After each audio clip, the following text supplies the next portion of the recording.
been remarkably lucky just because I've been dealing with so little of other people's money. When it came to Resident Alien, the deal came through for VHS and it was an okay deal. It wasn't great, but these deals are never great. And it ultimately worked out because there's so little money needed to come in. You're not put in a position of having to take a bad deal just to get the money. Once you have the gear, if you have access to the gear and the lights and all that, and everybody works for free, you're basically just providing lunch and whatever props you need and all that stuff. It isn't very expensive. Therefore, it doesn't need to make much money. My name is Yanis and I am a re-recording mixer. I'm on the mission to share the stories of independent filmmakers and film industry professionals. Some have decades of experience, some have just shot their first feature film. Either way, they are all in love with the filmmaking and storytelling. So get inspired, learn some great tips and tricks, and find out what it takes to be a successful filmmaker. Today I sit down with an author and low-budget filmmaker John Gaspard. John has had a career spanning over 30 years, from making early indie films such as Resident Alien and Beyond Bob, to producing videos for corporate sector and even publishing a book on filmmaking along the way. After his most recent work, The Cookie Project, John points out that it's easy to make a film, it's easy to get it out there, but it's hard to get people watching it. We started our conversation by looking back on why he wanted to become a filmmaker and what are some of the first things he learned in his career. Yeah, my first aha moment was I had this regular 8 camera my uncle had given me, and we were shooting little short kind of horror films, and I shot one based on a short story somewhere that I'd read called The Real Thing. And it was just a little thing about a guy who wants to scare somebody who works in a mortuary, and so he replaces a dead body with a friend of his and tells him that the guy's actually a vampire. And the climax of the film is this morgue worker looks into the room and sees this body that's supposed to be dead starting to sit up, and he runs into the room and you can't quite tell what he's doing. He's got something in his hand. He raises his arm and he does some pounding, and we cut around to the other side and he's pounded a stake right through the live guy's heart to kill this supposed vampire. And when I showed that scene to my sisters, they all screamed. And I thought, oh, this is interesting. You can get a reaction from movies. And I've tended more toward the comedic end of that, shooting comedies. But at that point, you kind of got the feeling of, oh, you can actually do something with this. You can surprise people. Not only is it a fun process, getting together with your friends and coming up with an idea and shooting it and editing and all that, but getting it in front of an audience can really be a fun experience, just to feel your movie through the crowd as they're experiencing it. I decided early on, living in Minnesota, there's not a huge film community here. It's a very good film community. Unless you're in doing, industrial corporate stuff, you're not going to make your living here. But I like it here and decided not to move to LA. I was accepted to a couple programs at USC, but I thought I just don't want to be 100% movie making all the time. There's other stuff in life. And so I've pursued it as a hobby that occasionally makes money. Ever since then, I did move into corporate video and industrial video, and I did that for 30 years, which gave me access to learning techniques and working on editing, but it also gave me access to crew people who wanted to work on weekends and make movies, and access to the local talent pool for actors and local writers. Over the years, whether it was spanning early video stuff or DV or, a couple of features in 16 millimeter, there was always something going on that I was using what I'd learned and also using stuff that I did during the week.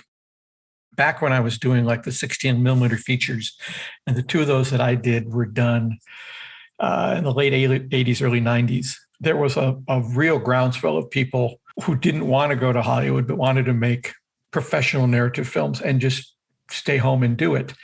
The problem was, there were two problems. One, I encountered a number of people who kind of bought into the myth that the independent film community was selling. And there were people making money selling this idea to filmmakers, which was, go ahead, use your charge cards, run out, make a $200,000 movie, sell it for $300,000, and you're $100,000 ahead.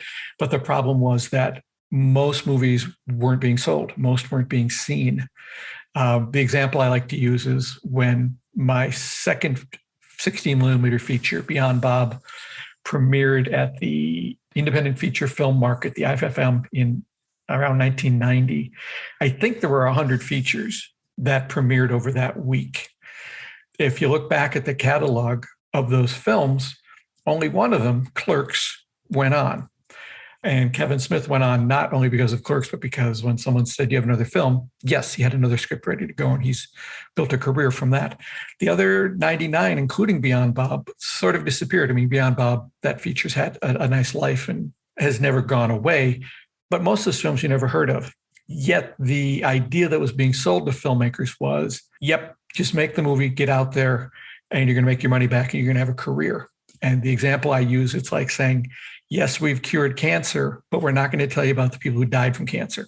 We're only going to tell you about the people who survived the cancer treatments when a lot of people were dying. And that was the problem in the early 90s. There were just tons of movies being made for $100,000, $200,000, $250,000 that never went anywhere. And there's very few things that will put the flame out in your passion for something than going bankrupt.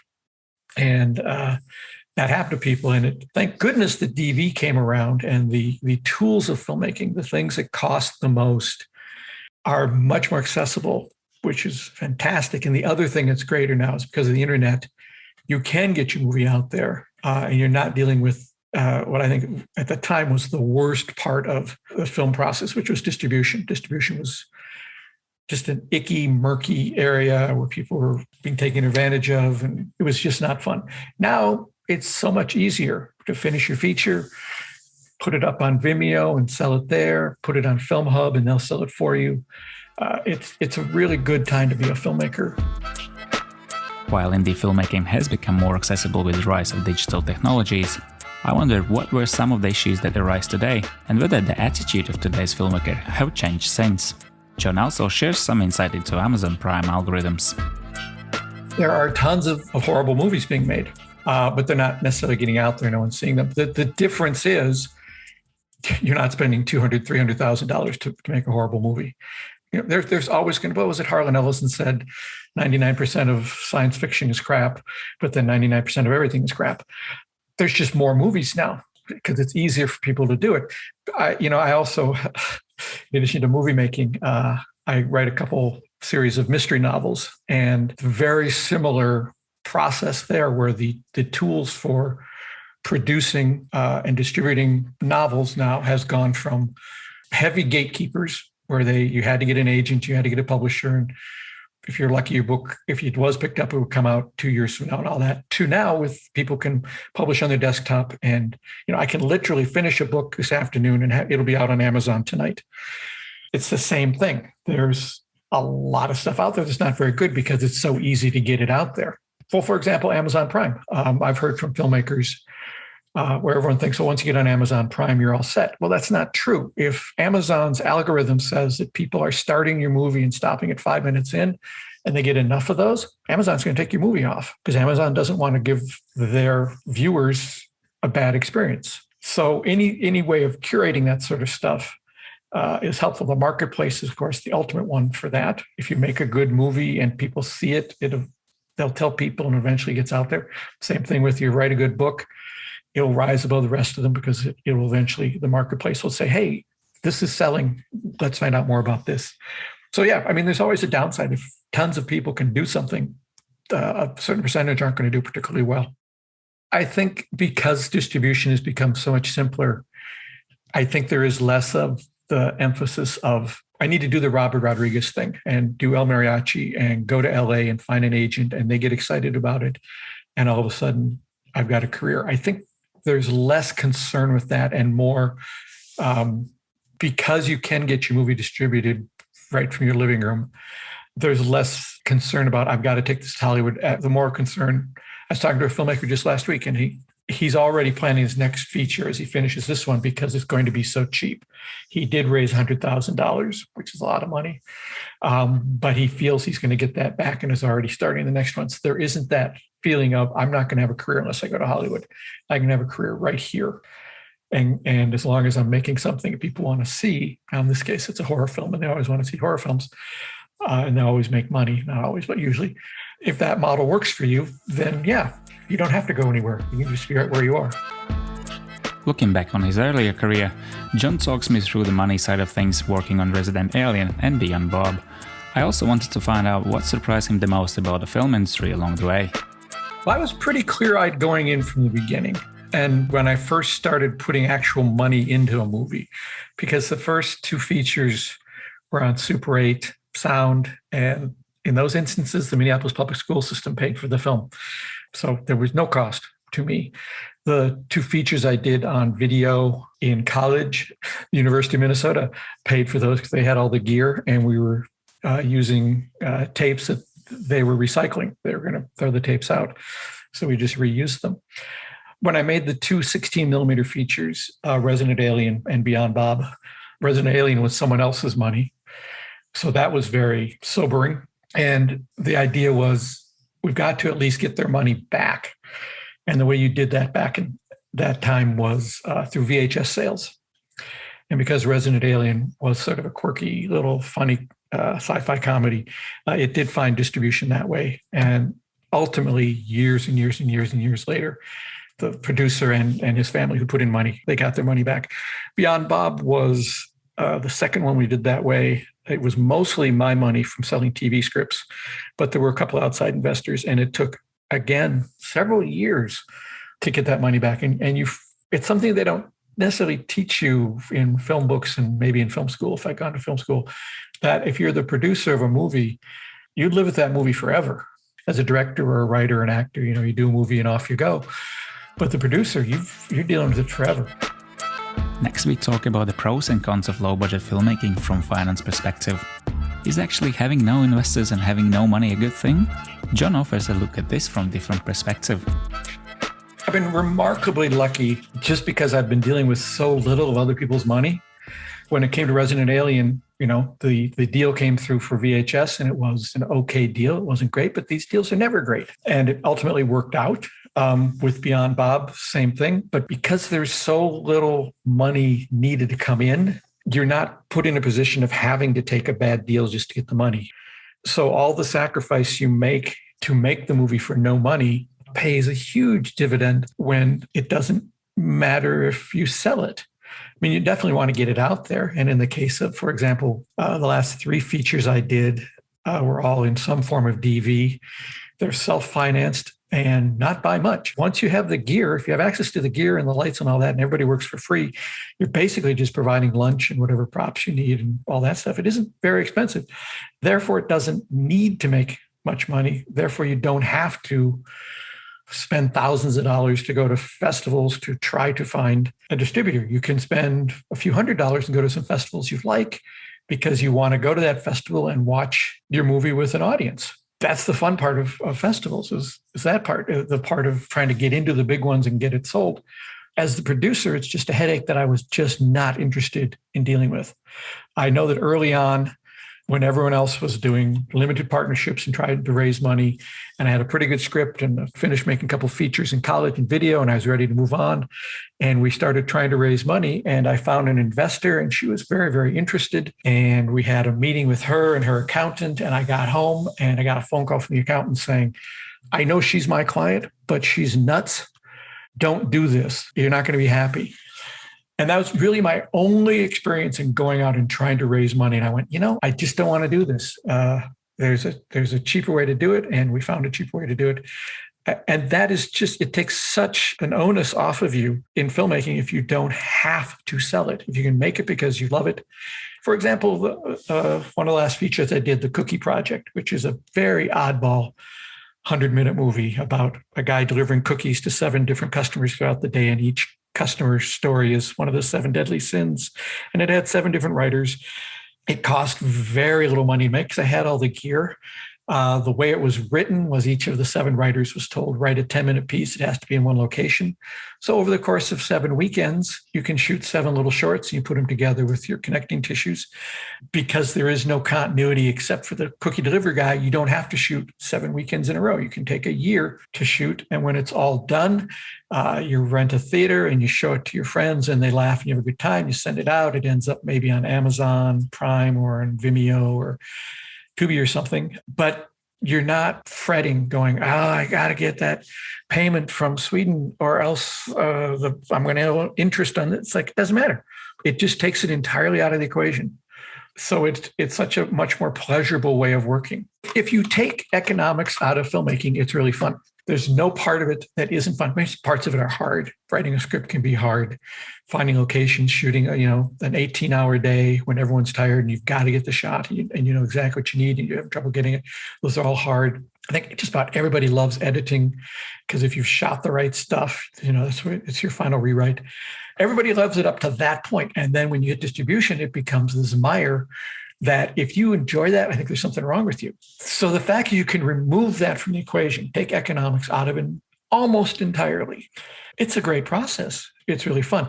It's not for the weak of heart. It's not for the lazy because I did a short a couple of years ago. It is 20 minutes long.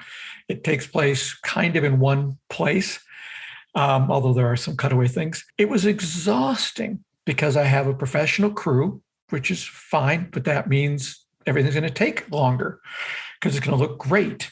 We're working in not the best physical environment, although visually is the best environment, but it was very hot and very hard to work.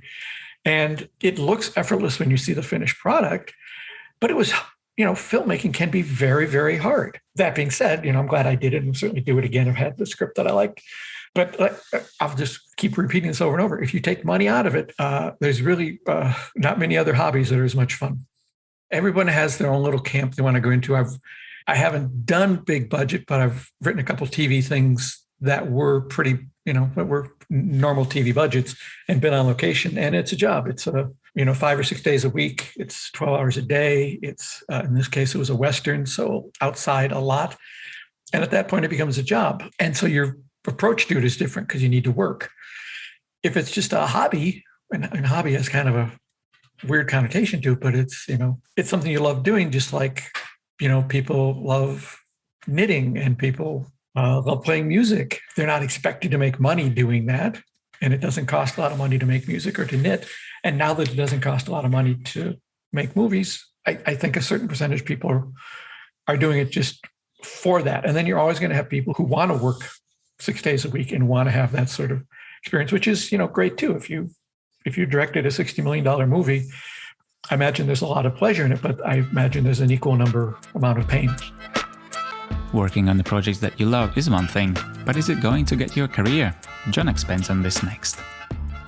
I think, like anything else, certain percentage of people have understood that. I think there's always going to be that underlying thought, particularly the young filmmakers, that I'm going to make this movie and it's going to give me a career. I remember talking to the guy who wrote the movie that became Melvin Goes to Dinner, which Bob Odenkirk directed. And he was an actor and he'd written himself this short 4-person play, which became a big hit in LA. And then Bob Odenkirk said, I know how to make that into a movie. And they made it into a movie and it went to festivals. And you can still find it around. It's called Melvin Goes to Dinner. It's a fascinating little movie. And I talked to both him and Bob Odenkirk about the making of it and the smart things they did. But one of the things the writer said was, you have this impression that written a script and they've made it into an actual movie and it's out there and now you're done. You have a career. And he said, the fact is you don't. You now have a credit and now you have to go and do the next thing and the next thing and the next thing. And from that, you get a career. And I think there might still be in some people the idea that all I got to do is this one movie and that's going to get me a career. And that's just not the case. Like I said, Kevin Smith didn't get a career out of Clerks. He got a career out of having the next script ready to go. And as Mallrats was coming out, he had something else. And he also began to merchandise himself. And that's how you have a career. There was a movie made here in the Twin Cities years ago called Patty Rocks. It was a low budget, $500,000 movie.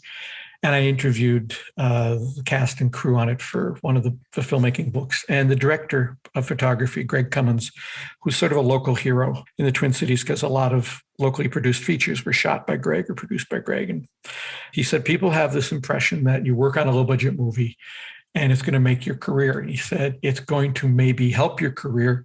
The people it will help the most are the director and the lead actors because they'll get the most visibility out of it. For everyone else, it's just another step. So if you're trying to build a career, you just have to, work on these projects. But he said it's not going to make you famous. It's just going to be another step in your career. So what are some of the mistakes first-time filmmakers can make? Here are a couple of John's stories and lessons. Apologies to any Fincher fans out there. I did it too, so it's not just, and I sometimes still do it. A couple things. One is the tendency to do a million takes when your time would be better spent doing the same scene again from another angle. So do more angles and less takes, because in editing, you're going to really be glad that you can trim out the middle of the scene. I talked to Roger Corman. I was lucky enough to talk to Roger Corman for about 20 minutes about many of the films he produced. And we talked about Peter Bogdanovich's movie Targets. And I said, there's scenes in Targets that seem like they're absolutely anti-Corman, in that he has sort of locked down the camera and he'll do a 2 or 3 or 4 minute take. And Roger Corman said, well, there's a time and a place for that. Sometimes that's the best way to do it. To get through the pages you need to get through that day. The problem is that it reduces to almost nil your editing options. Now, in the case of one particular scene in Targets, it was a lockdown shot. And it was I don't know if you've ever seen Targets, basically about an assassin, a kid who goes crazy and starts shooting people. And it's the kid at home, and he's in the living room and he's watching TV, and it's a lockdown shot. And he cut, I think, about a minute out of it because there was a point where something changed on the TV. And since it was locked down and the kid didn't move, he could pull it out. But normally you can't do that. Normally, if you've done a long take and that's all you've got and you need to cut something out, you really can't. So lesson 1 is stop being David Fincher and doing 99 takes of the same thing. Because I personally feel that if you sat David Fincher down and showed him take 38 and take 75, he wouldn't be able to tell you which was which and what was wrong. But that's just me. So stop doing that. And the other thing, which was a lesson that I got from Bob Odenkirk when he's talking about shooting Melvin Goes to Dinner, he said, I said, what's the best advice you can give me? And he said, don't hesitate to hesitate. And I said, you're going to have to explain that. He said, there's a tendency while shooting to just keep moving. And he said, I think there's a value in stopping for a second. So hesitating, looking at what you've shot, you're getting ready to tear everything down and go to the next shot. Take a moment. What else can I get while I'm here when everything's set up? Because it's going to be so much easier to get it now than to come back in 9 months and try to get it. So there's, you've got this locomotive moving really fast. He said, just don't hesitate to stop, spend a moment, look at the script, look at the scene, look at the room. Is there something else I can get? And if there isn't, move on. If there is, then get it. And that's something that when I heard that, I started doing that in corporate videos where, okay, that's a wrap. No, it's not a wrap. It's not a wrap. Hang on. We're all set up here. What else can we get? Well, it'd be great if we had, since the interviewee hasn't left, let's ask him another question. Give me a shot of his hands, because he seems to be a hand guy. So let's get a shot of that while we're here, or anything. Just give me a couple other shots. And then at that point, when you hand it off to the editor, they really like you, because editors in corporate videos don't really like the producers, because you're giving them stuff and saying, it's your problem now. It's your problem now. And if you can give them lots of tools, that's really helpful. So that idea of just stopping before you tear everything down and look around, is there anything else I can get while I'm here? And having extra angles is always helpful. And it's funny because it is such a basic thing. When they're shooting Frankenstein in 1931, and James Whale has got Boris Karloff coming through the door for his big appearance, and I'm sure the DP said, are we done? And James Whale went, you know what, let's just move in and get a closer shot of him turning around. Well, we already have a closer shot. Now let's go a little closer. So now you have this iconic moment because he got an extra angle. It's still important today to have that sort of thing. And then when you're doing something that, if like a fast-paced sequence, like an Edgar Wright, team's getting ready kind of arming up thing, my goodness, that takes so much footage. You've just got to have the patience to go, let's get one more thing, let's get one more thing, let's get one more thing. Those are the 2 biggest things I've learned. Star power is important for the marketing of the film, but how indie filmmakers can use this power to their benefit without deceiving the audience? We're all guilty of it when you look at, what do we want to watch? Who's in it? And a name you recognize is usually better than a name you don't recognize.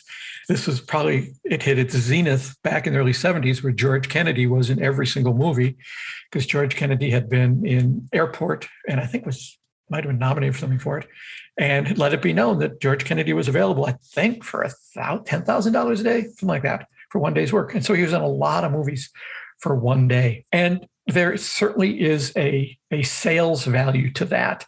When Bob Odenkirk made Melvin Goes to Dinner, the play is just four people sitting around a table in a restaurant talking, and they're telling stories about stuff going on in their lives. When they made it a movie, they rewrote it so that you'd see the stories. You'd see glimpses of what they're talking about. And that allowed him to have like Jack Black appear in the movie in a thing, or Maura Tierney, even Bob Odenkirk himself appears in it. And as Odenkirk said, now that's a great thing to have for marketing. But he said, you also have to, it's a double-edged sword. You have to make sure that you're honest with the audience. Because he said, if I put out the movie Melvin Goes to Dinner starring Jack Black, who's in it for 90 seconds, 2 minutes, he said, I'm going to have a pissed off audience. But it doesn't hurt to have his name there. You just have to market properly and say, it's not all about Jack Black. So yeah, if you have access and people are interested, you'll look at someone's IMDb and you'll go, this actor was in 6 movies in 2018. How did they do that? Well, they're here for 2 days and there for 2 days, there for a week. And, some people really enjoy doing that. And if you have the money, sure, why not? Turning to books for a moment, I wanted to hear about John's career as an author and what inspired him to write his latest book, Fast, Cheap and Under Control, Lessons Learned from the Greatest Low-Budget Movies of All Time, which offers smart advice to beginning filmmakers from some of the masters of the craft: Roger Corman, Steven Soderbergh, John Carpenter, Robert Rodriguez, Kevin Smith, and many, many more. One of the things I determined, because, I've been making features since I was, 16 years old, and there'd be time in between each one, and I would kind of forget stuff, and then you'd start production, pre-production. Oh, I forgot. I used to do it that way. I used to do it this way. And in talking to other filmmakers, there are certain things that people kept reinventing the wheel. If you'd just known that someone had already done it this way, you would learn to do it that way. And there were certain low-budget movies that I watched where there were lessons in them that I felt were timeless, that had nothing to do with the equipment involved, but were just timeless for the very process of pre-production, production, and post-production. And so I started gathering them together, and I called it Fast, Cheap, and Under Control: Lessons from the Greatest Low-Budget Movies of All Time. And in the book, it's just that. I've gone through 30-some low-budget movies.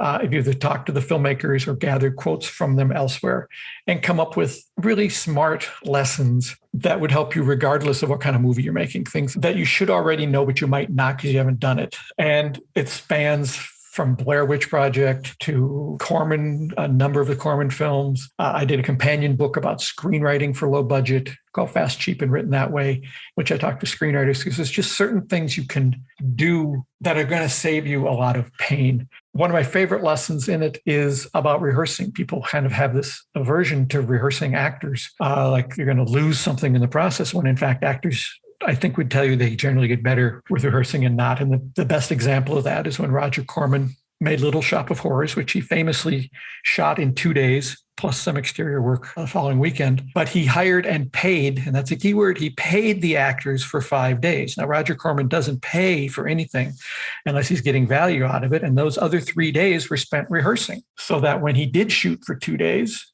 he got it all in 2 days. There's a real good reason why you should rehearse. It's going to be better and faster. We talked about taking fewer takes and doing more camera setups. Not only is that good for editing and post-production, but it also is helpful for the actors because, as Edie Falco told me, I'm not a machine. You can't just turn me on and have me do 20 takes.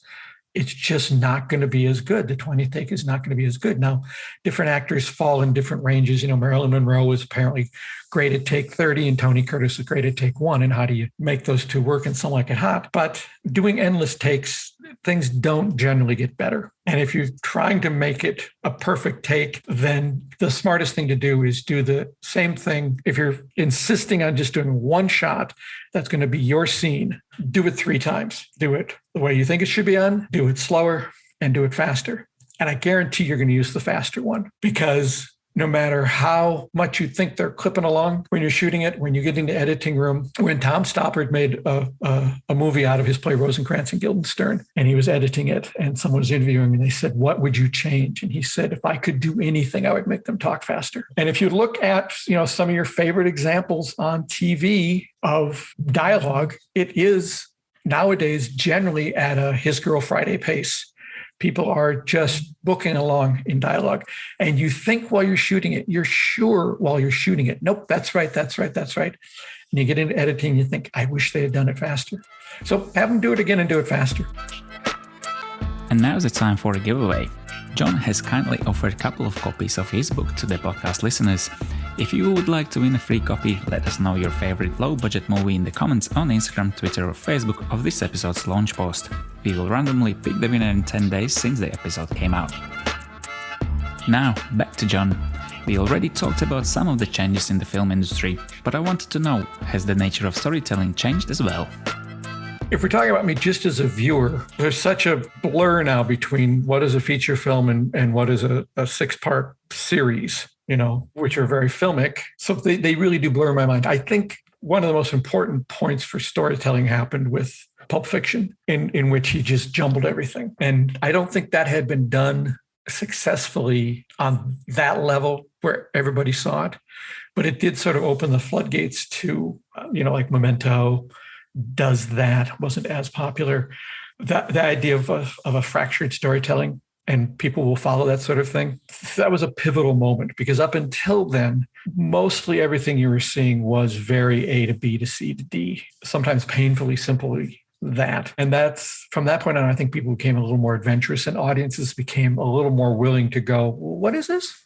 What's going on here? That and the unreliable narrator, those two things, I think, are kind of the biggest things in the last 30 years. Your Usual Suspects kind of thing, or again, Memento, or where we're seeing through someone's eyes and we don't find out until well into it that they're not really telling us the truth. That's a fun trope that people have been doing a lot of interesting things with. But like I said, the biggest thing now is movies and TV series have sort of merged when Coppola took The Godfather and restructured the 2 movies and then the 3 movies into one continuous thing over several hours. That was revolutionary, and now it's every day. You see all these series that are very much like a 6-hour movie. There was a short-lived TV series with Colin Hanks and Bradley Whitford called The Good Guys, I think, about a couple cops, I think in Texas somewhere. And the premise for the show, which only lasted 1 season, which is too bad, was it would open with a tremendous action scene, and almost over-the-top ridiculous, where all these elements don't even make sense, and then would freeze and then would cut and it would say 2 days earlier. And the rest of the episode was putting all those pieces in place so that when you got to that final scene, which they would repeat at the end, it all made sense. And I don't think you would have seen that on TV before Pulp Fiction came around. I don't think. And it is such a common trope now of doing something and then boom, 1 week later, 24 hours earlier, yesterday. It's just a great way to get an audience into a story. I've written a number of mystery novels, and the first one in the series, my big series, the Eli Marks Mystery series, opens exactly that way, where there's a scene at the beginning of the book that takes place 2/3 of the way through the book. And I did it because there's not a lot of action in the first 4 or 5 chapters of the book. So there's a lot of setup. And it's this big sort of thing, which is to pull you into the book. Very common in novel writing, to the point that some people now think it's a cliche. And it will become that in filmmaking too. But it's just a really good way to grab people so they don't change the channel. I mean, that's why the Bond films open generally with James Bond finishing up the last job and some big set piece that has nothing to do with the current story, just to immediately pull you in, because from that point on, you got to do exposition to set up the next story. So if it's easier than ever to get a film out there and tell an interesting story, how can you get an audience to watch it? One thing that I'm sure every filmmaker does, but John wants to be cautious with this, is to ask your friends and family to watch it. John explains next. I don't think I've cracked that. I know that all the films that I've done lately, I've put up through FilmHub, and FilmHub is a great way for different streamers to come look at your movie and decide whether or not they want it and distribute it. From that point on, once it's out, it's just having the widest social media circle that you can and letting people know and letting them know and having their friends tell their friends.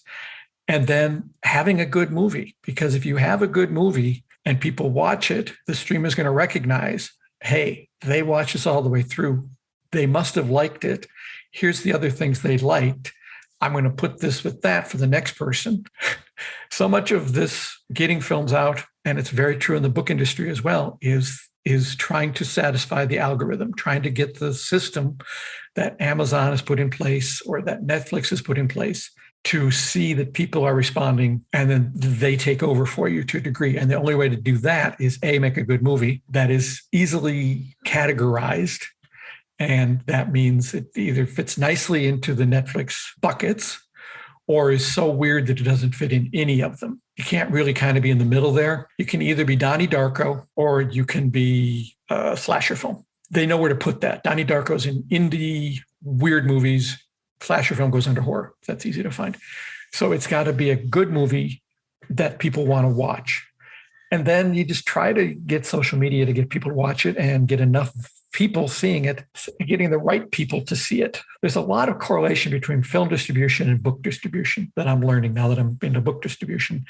And one of the things they teach you early on is when you have a new book and you put it out on Amazon, don't have your friends and family buy it, because that's going to screw up the algorithm, because they normally wouldn't buy a book like that. And the fact that they are buying it and then aren't buying other books like that tells Amazon, well, there's something wrong with that book, because they bought it and they didn't buy anything else like it ever again. So as counterintuitive as it seems, don't tell your cast and crew. I mean, certainly they can watch it on Netflix and all that, but you want to get a wider audience watching it. You don't want just people who made it watching it, because the algorithm is looking at it and the system is looking at who's watching it, how long are they watching it for, what else are they watching, because they want to present stuff to you. You know, Netflix now has this new button, the watch something button, which I think is so strange, but it kind of knows what you're going to like. It's not randomly picking something. It's picking something that, based on everything else you've watched, they think you're going to like it. And that's how your movie's going to be successful. Yes, it's nice to get into the festivals.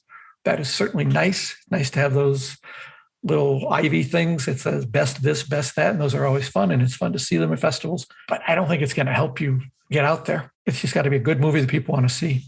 When we finished Ghost Light, which was shot, like I said, in a small community theater over the course of a year, cost very little money. There were some props, some costumes we had to buy.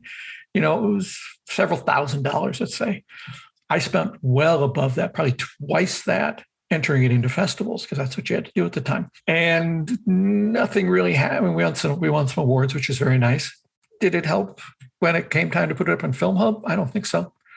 I think people looked at it and went, "Oh, yeah, this will work for us," and they put it on their service, and that's what's important. It is certainly fun to go to film festivals, and there's a certain percentage that will get sold there, but most aren't going to, and it costs money. It can be very expensive very quickly. I've done a couple local ones just because what it does is it allows the cast and crew to see it on a big screen and doesn't cost me anything. Or if someone's from out of town and they have a local festival, I'd send it to that. But no, not as much anymore.